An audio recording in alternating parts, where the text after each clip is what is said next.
क्या ion exchange आने वाले सालों में मल्टीबैगर बन सकती है? Company profile Ion Exchange India LTD Bharat की प्रमुख कंपनी है जो पूरे वाटर साइकिल में सॉल्यूशंस प्रदान करती है।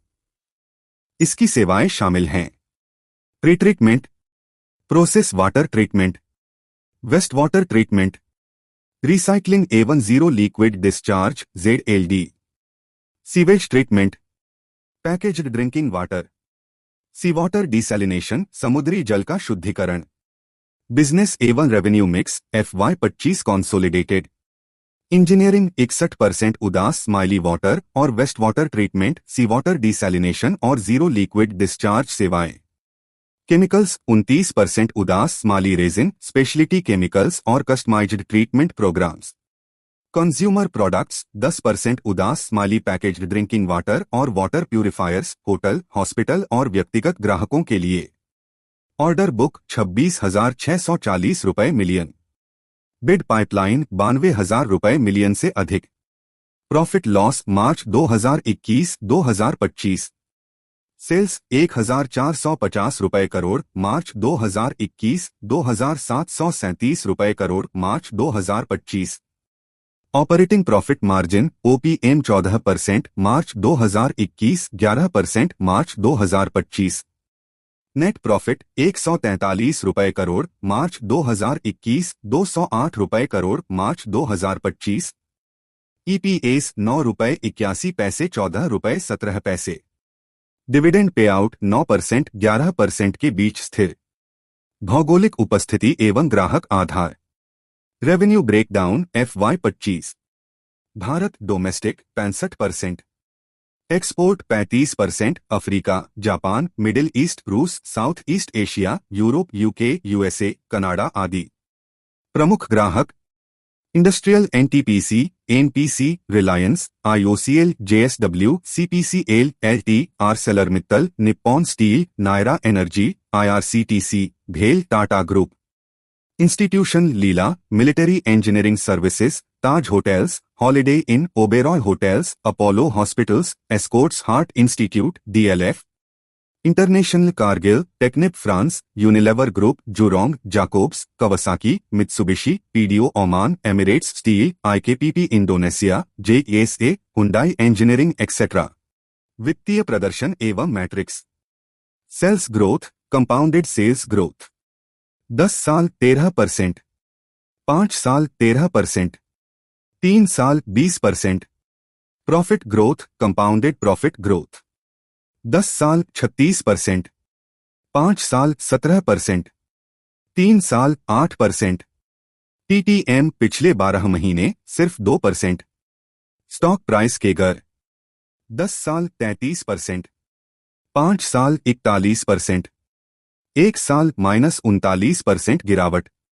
रो रिटर्न ऑन इक्विटी 10 साल 24%, 5 साल 24%, 3 साल 22%, पिछले साल 19%।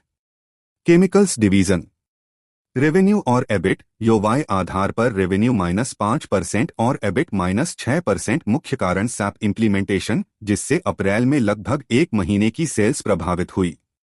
मार्जिन टॉप लाइन में गिरावट के बावजूद मार्जिन स्थिर। कैपेसिटी यूटिलाइजेशन Q1 में 65%। SAP समस्या सुलझने के बाद सुधार की उम्मीद। रोहा ग्रीनफील्ड प्लांट नया resin manufacturing plant Q2 FY26 में चालू होगा, मुख्य रूप से एक्सपोर्ट मार्केट के लिए। Raw material cost Q4 FY25 में स्पाइक के बाद Q1 में सामान्य स्तर पर लौट आई।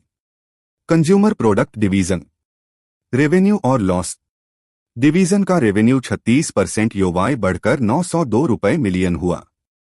घाटा घटकर 9 रुपए मिलियन रह गया, पिछले साल 34 रुपए मिलियन था।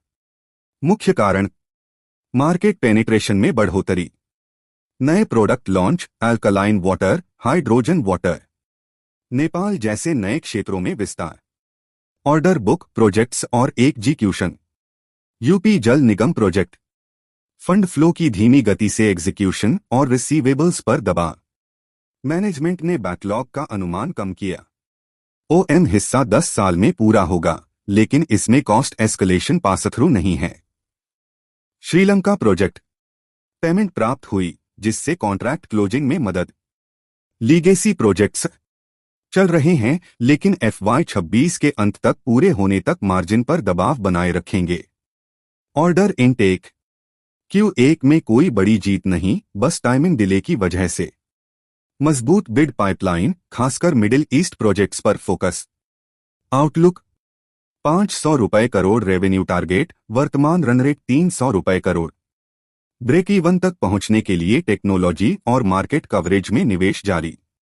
ग्रोथ इनिशिएटिव्स और कैपेसिटी एक्सपेंशन।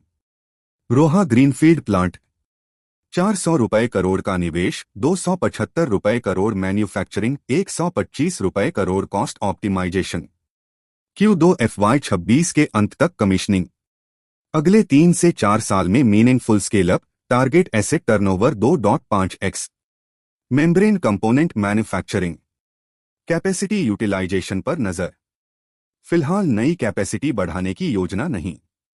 गाइडेंस और आउटलुक। इंजीनियरिंग मार्जिन Q1 का मार्जिन सुधार स्थायी नहीं। FY25 की तुलना में आगे मार्जिन कम रहने की संभावना। लीगेसी और यूपी प्रोजेक्ट्स का दबाव। केमिकल्स सैप ट्रांजिशन पूरा होने के बाद सामान्य ग्रोथ की उम्मीद। नया रोहा प्लांट मिड टर्म ग्रोथ का मुख्य चालक होगा। कंज्यूमर प्रोडक्ट्स धीरे धीरे सुधार की राह पर। स्केल और निवेश के जरिए ब्रेक इवन का लक्ष्य। ऑर्डर इनफ्लो मैनेजमेंट का फोकस वॉल्यूम नहीं, बल्कि प्रॉफिटेबिलिटी पर है। बड़े प्रोजेक्ट्स की टाइमिंग अनिश्चित। मुख्य जोखिम और चुनौतियां। एग्जीक्यूशन डिले, खासकर सरकारी प्रोजेक्ट्स जैसे यूपी जल निगम। हाई रिसीवेबल्स, फंड फ्लो सुधार न होने पर कैश फ्लो पर दबाव। कंपटीशन EPC और कंज्यूमर दोनों सेगमेंट में कड़ी प्रतिस्पर्धा। मार्जिन प्रेशर, लीगेसी प्रोजेक्ट्स और इंफ्रास्ट्रक्चर कॉस्ट से प्रॉफिटेबिलिटी पर असर। टैरिफ जियोपॉलिटिकल रिस्क, अभी बड़ा असर नहीं, लेकिन भविष्य में ट्रेड पॉलिसीज बदलने का खतरा। मुख्य मजबूती, स्ट्रेंथ्स बटा प्रोस। लंबी अवधि में अच्छी सेल्स और प्रॉफिट ग्रोथ। स्थिर डिविडेंड पे आउट। रो लगातार मजबूत, औसतन 20% प्लस के आसपास। मुख्य कमजोरियां, वीकनेसेस बटा कॉन्स। लो प्रमोटर होल्डिंग, सिर्फ 25.7% अपेक्षाकृत कम। कैपिटलाइजिंग इंटरेस्ट कॉस्ट्स, कंपनी अपने ब्याज खर्च को कैपिटलाइज कर रही है, जिससे असली वित्तीय स्थिति छिप सकती है। हाई डेप्टर डेज, 151 दिन कंपनी को ग्राहकों से पेमेंट वसूलने में लंबा समय लगता है। शेयर होल्डिंग पैटर्न, सितंबर 2024 जून 2025। प्रोमोटर्स 25.90%, 25.71%, थोड़ी गिरावट। FIIs 5.44%, 5.27%, हल्की कमी। DIIs 13.24%, 14.09%, निरंतर बढ़त। पब्लिक 38-39%, लगभग स्थिर। यह वीडियो केवल शैक्षिक उद्देश्य के लिए है। यहां दी गई जानकारी निवेश सलाह नहीं है। निवेश करने से पहले अपने वित्तीय सलाहकार से परामर्श करें।